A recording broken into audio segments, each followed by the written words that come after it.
Hearing a lot of victim blaming in this story, like, oh, he's not even a real doctor, whatever else. No. Who cares? It doesn't make any difference. He paid for that flight. They loaded it.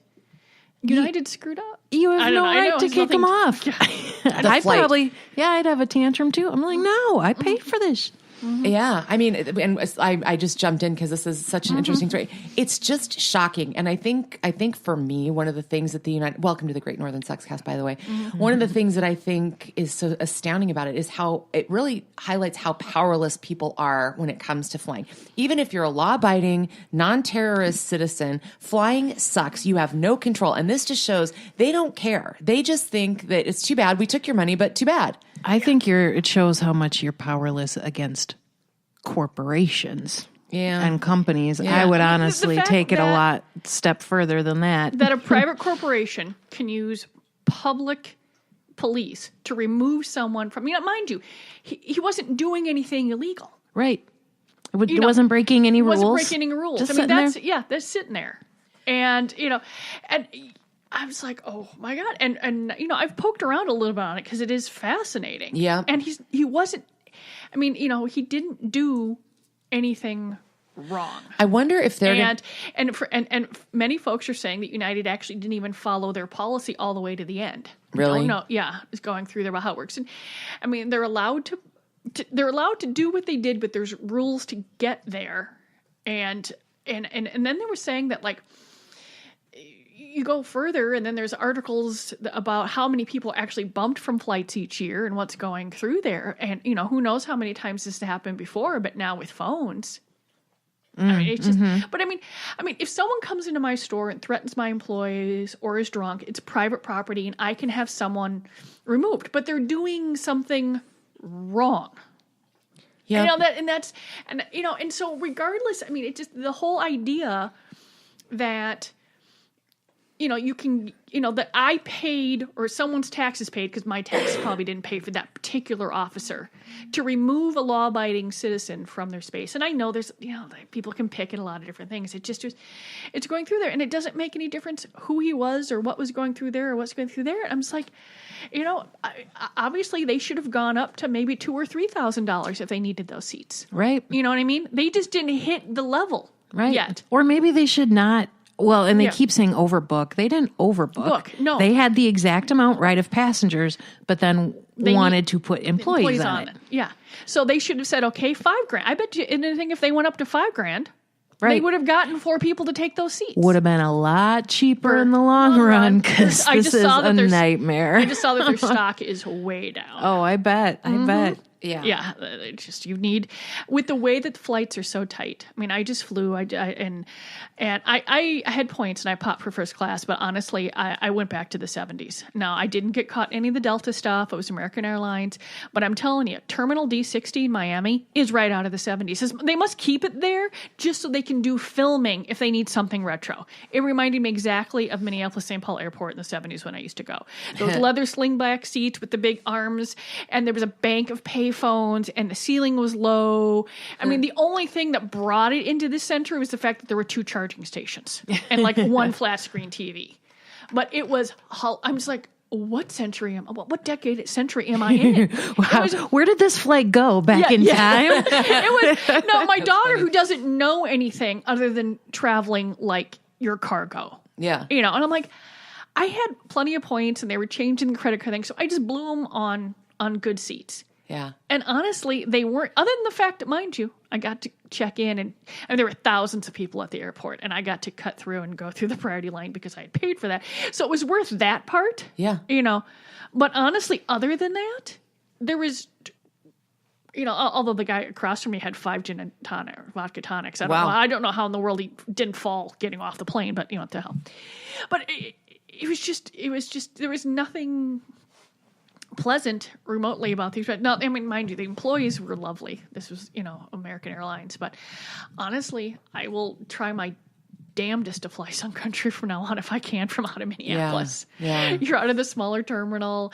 The seats are more comfortable, even back in steerage. I mean, it was like, oh, it's a good my customer God. experience. Yeah, I've had really good luck with those guys. They're really lovely. They're nice people. But I tell you one thing, between the leggings and the dragging people off the flight, I can't imagine who the hell Was that also, was the leggings United too? Yes. Yeah. Oh. Yep. They've been on a real roll. Bad month. It is funny. The leggings, I'm like, okay, I will give you this. I get it that they are flying on a pass under a knows. particular pass that requires you to dress up. Probably flying for free because it's it's like friends and family of airline employees. It's a buddy pass. Yep. Yeah. Okay, you have a policy there. Fine. Maybe want to update it a little. Yeah, it's but completely and horribly sexist. And it's not like they're wearing a sign that says "I'm flying on a buddy pass." So there's a lot of things wrong in it. But even so, I don't know if it's it'd only be sexist if a guy tried to wear his leggings and it wasn't allowed.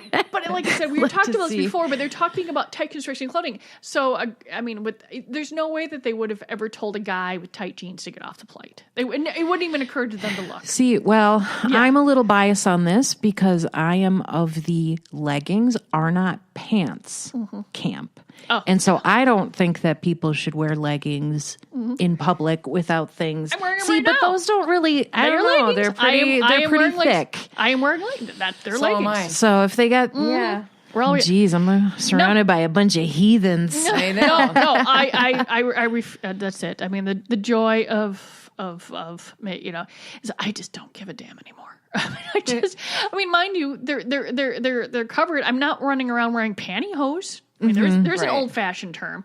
Now, and there is a hoot. I mean, I have to admit, I'll click on and I did see some a couple folks. I'm like, I wish I had the legs for the ones that sort of are spiral mesh and Those a couple are different cool, things. yeah. I'm like, that person. I don't have the energy to work out that much. There is no way in hell I have the genetics or the energy. She had legs that were even a foot longer than mine. I mean, and I'm just like, that's exactly who those particular running things were looked for. I have to admit, I was a little jealous of that. Okay, I got to tell you, speaking of sexist with regard to pantyhose, I don't know why you just totally jarred a memory. So I got a job when I was 15 in California. It was my first job at a restaurant, and I was a hostess at this place called Baxter's. It was a lot like a TGI Fridays type of thing. And they had a rule there that required, and the guys wore pants, and you had to wear like navy blue or khaki pants, whatever it was. And then, the shirt that they gave you, it was like an Oxford or whatever. The girls had to wear pantyhose under their pants. Why? That's crazy. Yeah. And guys didn't. Like, where did that come from? Like, why does my crotch have to be hot? I mean, I get that if you were wearing a skirt or something, but that's the point of pants. I mean, women got sick of wearing fucking pantyhose. That's why they started wearing pants. Yeah. So I just remember and that. most of that is single use. I mean, I've rarely had a pair of hose that I've been able to wear more than once. Ooh, you got to get like the Kiki hosiery from like our 7th Street, St. Paul, Burnsville, and Fridley location. I know. Those are the ones over and over reuse. Wow. I know they're really hot. But I was just fascinated. It was had a good trip and did all that but the flying was just awful. Yeah, flying sucks. Flying absolutely sucks. Well, Megan's here. Colleen's back. I'm glad you had at least a nice trip. Airports suck. Do we have a newsletter situation for April? Anything interesting going on? Well, I had sent out. Let's see what went out. We highlighted. I think we still highlighted a bunch of the special deals that we got in. Sarah took photos of that and a little information on it. We highlighted the menswear. I got a bunch of stuff from. Oh my God, is it Joe Snyder? Oh my God, Male Basics. I'm putting on the Joe Snyder Maxi Bulge, which is just really fun to say, by the way. What is it? Maxi Bulge. It's underwear that has a little loop and elastic in it, so it brings everything up and makes your bulge bigger. Ooh. And we've actually sold as well. I've got 2 of them on the website right now. It will drop ship from the company. I'm going to be working on getting 4 or 5 more Package styles Magnification underwear. Yes, but it is so much fun to say Maxi Bulge. And here's the part that really cracks me up is that one, when I was putting on the male basics, the style number of the photograph that I was able, download and able to use off their site, and the style number of the underwear were the same. So it was really easy to match them up. But working on the Maxi Bulge stuff, they've got some different models, and they haven't lined up the name of the item with the number of the item. So recently I've spent hours looking at pictures of guys in their underwear trying to figure out whether or not this is the Maxi Bulge one with the clip on the side, or whether it's I'm like, is this the same pair of underwear? And I'm just zoom in. The only problem with Maxi Bulge is it kind of sounds a little bit like a feminine hygiene product. Yeah, but I want. And now you won't unhear that. Yeah, you can't. Well, there's also Super Maxi Bulge, which is for the real heavy flow which drives you up there. But it was a lot of fun. It's a really nice line, and when she's Liz has brought some in, and she said it's sold. So I said I'd spend a little bit of my time putting stuff online so people could order it if they wanted. And so those are the two things. And then, and courtesy of our New Jersey stores, I was just sort of focusing on vacation and not focusing on the fact that April is, in fact, National STD Awareness Month. And so, I did a Googling, and I went to the CDC site, and they have decided to focus on syphilis because I guess it's back with a vengeance. And even if you're not particularly interested in syphilis, the artwork they have chosen is really cool. It's They've really sort of neat. gone back to like the 30s and 40s. They even have an audio clip of like a 1940s public service announcement. And Cool. the graphic's really nice. And so what they've done is that because the rates are on the rise among everyone, they're focusing on each week they do something different. We missed the syphilis in the U.S. week.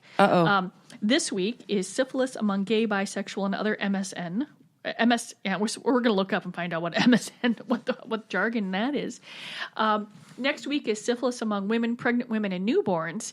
And then the last week of April is simply disrupt syphilis. Disrupt syphilis, okay. Yes, and it's going to focus on what actions are needed to tackle syphilis moving forward. But it's absolutely rising, and it's a lack of education. The people don't think it exists. They don't know to look for it, and it is a devastating disease. Yeah, it's pretty terrible. Much just. I mean, there's anything it doesn't affect, and it goes to your brain, and that's and it can be cured. I mean, there's medication for that's it, the good stuff news. like that. So go check out the site. Obviously, the CDC is focusing on syphilis. Planned Parenthood is going to have information on chlamydia, which is tough. And you may not think. I mean, you may have picked it up years ago and not even known it. Mm-hmm. So if you're at the doctor, you're doing a physical, and ask for it. If they ask you to go, don't shrug it off. Right. Get a check. It's a good thing to know because it can affect your fertility. You don't know. I mean, there are no symptoms to a lot of this stuff. Right. I mean, people know that herpes has blisters. People know that genital warts have, warts. Right. You can see scabies and different things. But certain things you don't know. Well, until it's too late and your nose rots off. Well, I'm a Law and Order geek. Do you guys like the franchise at all, Law and Order? I did, and then I'm just like, I'm now bored. Okay. But it is fun to watch the older ones to see which people are now stars. Well, I know that is fun. But, they did a really fascinating episode on what turned out the guy turned out to have been, on the verge of death from syphilis because he had no brain left, his brain was, but that was the premise of it. And, they take I love how they spin the news and they take stuff and make them into, I think they do a really incredibly good job with it. Stuff ripped from the headlines. Yes. Dun, and dun. Speaking of that, are you guys Amazon people? Do you guys shop on Amazon? Yes, definitely. Nope. Wait, do you have an issue with them? One, there's an immense amount of waste involved in all the cardboard. In fact, when people are building apartment buildings and condos now, I mean, these places are getting 200 to 300 boxes a day. So they have to figure out where to store them, what to do with them. And I'm like, in between my office and my home is a Target and 4 grocery stores and a Walgreens and everything else. I mean, if I lived out, 3 hours from a nearest Target, hell yeah. But I can't find at Target a dancing hot dog metal tin sign from the let's go out to the lobby. Yeah, I mean, for my new kitchen. Yeah, especially stuff. But I'm not having toilet paper delivered to my house. Yeah. I mean, if you are disabled in some way or you can't do. I mean, there were reasons, but there was absolutely no reason for me. I mean, you know, to get normal everyday things when I drive past everything I need multiple times a day. Am I searching? Did I order pants in my size online?